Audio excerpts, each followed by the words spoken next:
ಹಣ್ಣುಗಳನ್ನು ಸೇವಿಸಲು ಸರಿಯಾದ ಸಮಯ ಯಾವುದು? ಆಪ್ಷನ್ಸ್: ಎ ಬೆಳಗ್ಗೆ, ಬಿ ಮಧ್ಯಾಹ್ನ, ಸಿ ಸಂಜೆ, ಡಿ ರಾತ್ರಿ.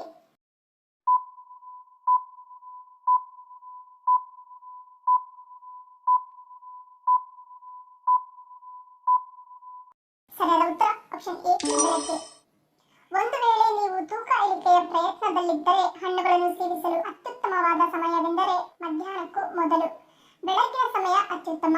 ಒಂದು ವೇಳೆ ಬೆಳಗ್ಗಿನ ಹೊತ್ತು ಸಾಧ್ಯವಾಗದೇ ಇದ್ದರೆ ಸಂಜೆಯ ಹೊತ್ತಿನಲ್ಲಿ 1 ಕಪ್ನಷ್ಟು ಪಪ್ಪಾಯಿಯನ್ನು ಸೇವಿಸಬಹುದು, ಇತರ ಹಣ್ಣುಗಳನ್ನಲ್ಲ. ತದ್ವಿರುದ್ಧವಾಗಿ ತೂಕ ಹೆಚ್ಚಿಸ ಬಯಸುವ ವ್ಯಕ್ತಿಗಳು ಸಂಜೆ ಮತ್ತು ರಾತ್ರಿಯ ಹೊತ್ತು ಹಣ್ಣುಗಳನ್ನು ಸೇವಿಸಬಹುದು.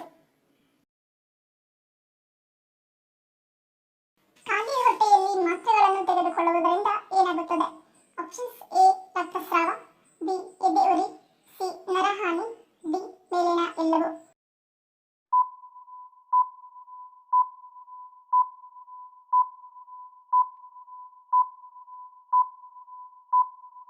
ಸರಿಯಾದ ಉತ್ತರ ಆಪ್ಷನ್ ಡಿ ಮೇಲಿನ ಎಲ್ಲವೂ. ಖಾಲಿ ಹೊಟ್ಟೆಯಲ್ಲಿ ಯಾವ ಬಗೆಯ ಮಾತ್ರೆಯನ್ನು ಸಹ ಸೇವಿಸಬಾರದು.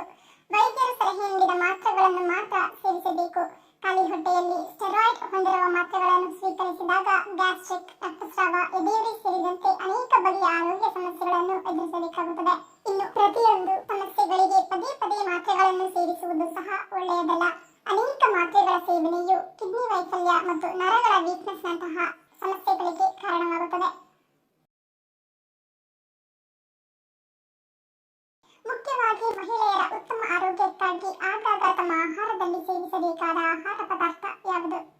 ಆಪ್ಷನ್ಸ್: ಎ ಆಲೂಗಡ್ಡೆ, ಬಿ ಡ್ರೈ ಫ್ರೂಟ್ಸ್, ಸಿ ಬೇರು ತರಕಾರಿ, ಡಿ ಸೊಪ್ಪು.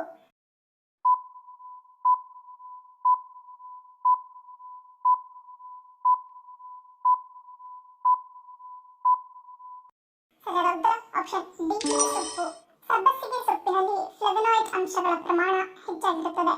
ಇದು ನಮ್ಮ ದೇಹದ ಹಾರ್ಮೋನಿನ ಸಮತೋಲನವನ್ನು ಕಾಪಾಡುವುದು ಮಾತ್ರವಲ್ಲದೆ ಮಹಿಳೆಯರ ಋತುಚಕ್ರವನ್ನು ಅತ್ಯುತ್ತಮವಾಗಿ ನಿರ್ವಹಿಸುತ್ತದೆ.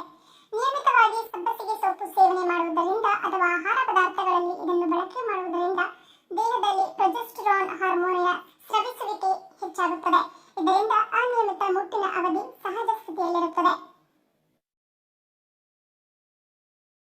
ಸಕ್ಕರೆ ಕಾಯಿಲೆಯು ಯಾವ ಇನ್ನಿತರ ಕಾಯಿಲೆಗಳಿಗೆ ಕಾರಣವಾಗುತ್ತದೆ? ಆಪ್ಷನ್ಸ್: ಎ ಹೃದಯಾಘಾತ, ಬಿ ಪಾರ್ಶ್ವವಾಯು, ಸಿ ಕಿಡ್ನಿ ಸಮಸ್ಯೆ, ಡಿ ನಿಶಕ್ತಿ.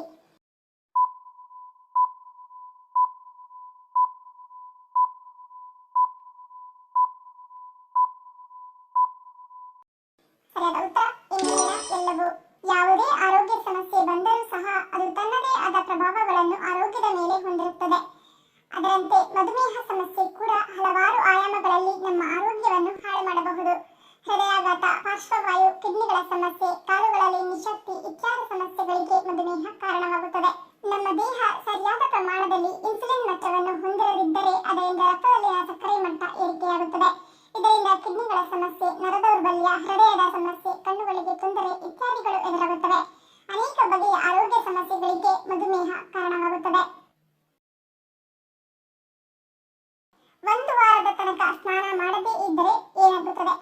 ಆಪ್ಷನ್ಸ್: ಎ ಕೆಟ್ಟ ವಾಸನೆ, ಬಿ ಚರ್ಮದ ಸೋಂಕು, ಸಿ ಮೊಡವೆ, ಡಿ ಮೇಲಿನ ಎಲ್ಲವೂ.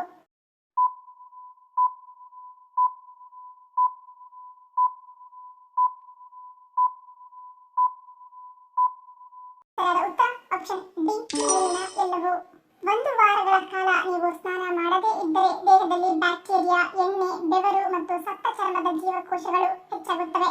ಚರ್ಮದ ಸೋಂಕುಗಳು, ಮೊಡವೆ ಮತ್ತು ಇತರ ಚರ್ಮ ಸಂಬಂಧಿತ ಸಮಸ್ಯೆಗಳು ಉಂಟಾಗುತ್ತವೆ. ದೇಹದಿಂದ ಕೆಟ್ಟ ವಾಸನೆ ಹೆಚ್ಚಾಗುತ್ತದೆ. ಕೂದಲಿನಲ್ಲಿ ತಲೆಹೊಟ್ಟು ಬೆಳೆಯಬಹುದು. ಇದು ನಿಮ್ಮ ನೆಕ್ಯು, ಕೆಂಪು, ಫ್ಲಾಕಿ ಮತ್ತು ತುರಿಕೆಗೆ ಕಾರಣವಾಗುತ್ತದೆ. ಆದ್ದರಿಂದ ಪ್ರತಿದಿನ ಸ್ನಾನ ಮಾಡದಿದ್ದರೂ ಕನಿಷ್ಠ ವಾರದಲ್ಲಿ 3-4 ಬಾರಿಯಾದರೂ ಸ್ನಾನ ಮಾಡುವುದು ಆರೋಗ್ಯಕ್ಕೆ ಒಳ್ಳೆಯದು. ಗರ್ಭದಲ್ಲಿರುವ ಮಗು ಯಾವ ಸಮಯದಲ್ಲಿ ನುಂಗಲು ಮತ್ತು ಜೀರ್ಣಿಸಿಕೊಳ್ಳಲು ಕಲಿಯುತ್ತದೆ? ಆಪ್ಷನ್ಸ್: ಎ 8 ವಾರಗಳಲ್ಲಿ, ಬಿ 12 ವಾರಗಳಲ್ಲಿ, ಸಿ 15 ವಾರಗಳಲ್ಲಿ, ಡಿ 20 ವಾರಗಳಲ್ಲಿ.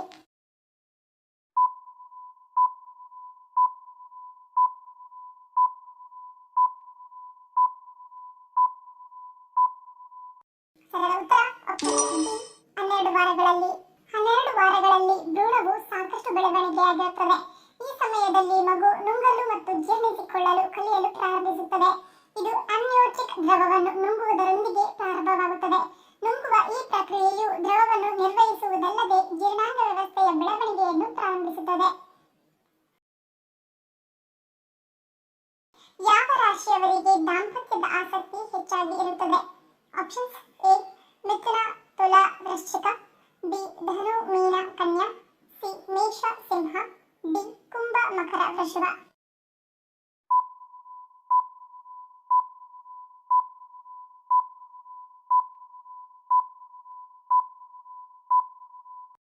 ಸರಿಯಾದ ಉತ್ತರ ಆಪ್ಷನ್ ಎ, ಬಿ ಮತ್ತು C.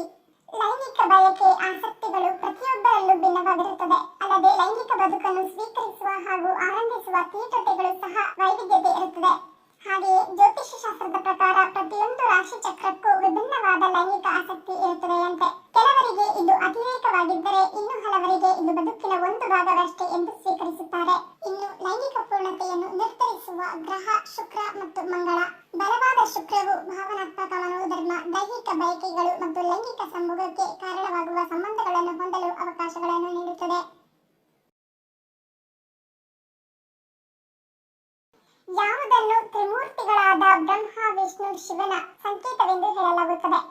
Options: A ಬಿಲ್ವಪತ್ರೆ, B Rudrakshi, C Brahmakamal, D ತೆಂಗಿನಕಾಯಿ.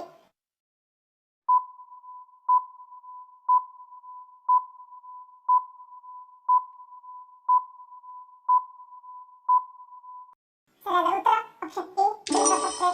ಶಿವನಿಗೆ ಅತ್ಯಂತ ಪ್ರಿಯ ಬಿಲ್ವಪತ್ರೆ. ಶ್ರಾವಣ ಮಾಸದಲ್ಲಿ ಭಕ್ತರು ಶಿವನಿಗೆ ಇಷ್ಟದ ಬಿಲ್ವಪತ್ರೆಯನ್ನು ಅರ್ಪಿಸುತ್ತಾರೆ. ಬಿಲ್ವಪತ್ರೆ ಇಲ್ಲದೆ ಶಿವನ ಪೂಜೆಯೇ ಅಪೂರ್ಣ ಎಂಬ ನಂಬಿಕೆಯೂ ಇದೆ. ಈ ತ್ರಿಕೋನ ಆಕಾರದ ಎಲೆಯು ತ್ರಿಮೂರ್ತಿಗಳಾದ ಬ್ರಹ್ಮ, ವಿಷ್ಣು, ಮಹೇಶ್ವರರ ಸಂಕೇತ ಕೂಡ ಹೌದು. ಜೊತೆಗೆ ಶಿವನ 3 ಕಣ್ಣು ಹಾಗೂ ಶಿವನ ತ್ರಿಶೂಲದ ಸಂಕೇತ ಎಂಬ ನಂಬಿಕೆ ಇದೆ. ಈ ವೃಕ್ಷದ ಪ್ರತಿಯೊಂದು ಭಾಗದಲ್ಲೂ ದೇವಿ ಪಾರ್ವತಿ ನೆಲೆಗೊಂಡಿದ್ದಾಳೆ ಎಂದು ಹೇಳಲಾಗುತ್ತದೆ.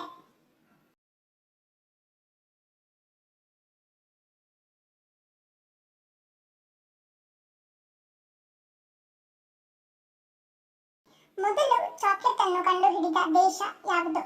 Options: A America, B Spanish, C France, D Bharat.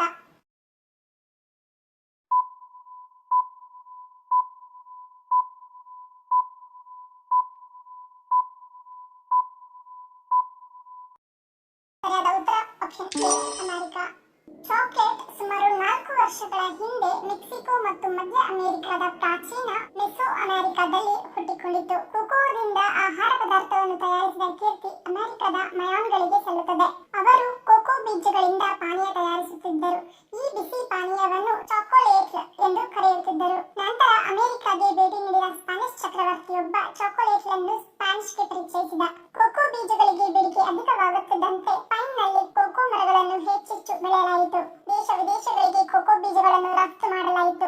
Spanish ದೊರೆಯನ್ನು ಮದುವೆಯಾದ ಫ್ರೆಂಚ್ ರಾಜಕುಮಾರಿ ಚಾಕ್ಲೇಟ್ ತಯಾರಿಸುವ ವಿಧಾನವನ್ನು ಕಂಡುಹಿಡಿದಳು. ಇದರಿಂದ ಚಾಕ್ಲೇಟ್ ನಿಧಾನವಾಗಿ ಜನಪ್ರಿಯತೆ ಪಡೆದುಕೊಳ್ಳುತ್ತಾ ಬಂದಿತು. ಅಮೆರಿಕ, ಸ್ಪೈನ್, ಫ್ರಾನ್ಸ್ ಸೇರಿದಂತೆ ವಿಶ್ವದೆಲ್ಲೆಡೆ ಚಾಕ್ಲೇಟ್ ಕಾರ್ಖಾನೆಗಳು ತೆರೆದುಕೊಂಡವು.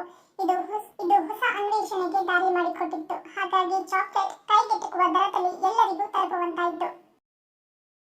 ಧನ್ಯವಾದಗಳು. ನಿಮ್ಮ ಪ್ರೀತಿಯ ಲೈಕ್ ಕೊಟ್ಟು ಪ್ರೋತ್ಸಾಹಿಸಿ. ಇನ್ನು ಹೆಚ್ಚಿನ ಮಾಹಿತಿಗೆ ನಮ್ಮ ಚಾನೆಲ್ ಸಬ್ಸ್ಕ್ರೈಬ್ ಮಾಡಿ, ಪಕ್ಕದಲ್ಲಿರುವ ಬೆಲ್ ಬಟನ್ ಕ್ಲಿಕ್ ಮಾಡಿ. ಇನ್ನೊಂದು ಇಂಟ್ರೆಸ್ಟಿಂಗ್ ಪ್ರಶ್ನೆಗಳೊಂದಿಗೆ ಸಿಗ್ತೀನಿ. Love you all. Take care.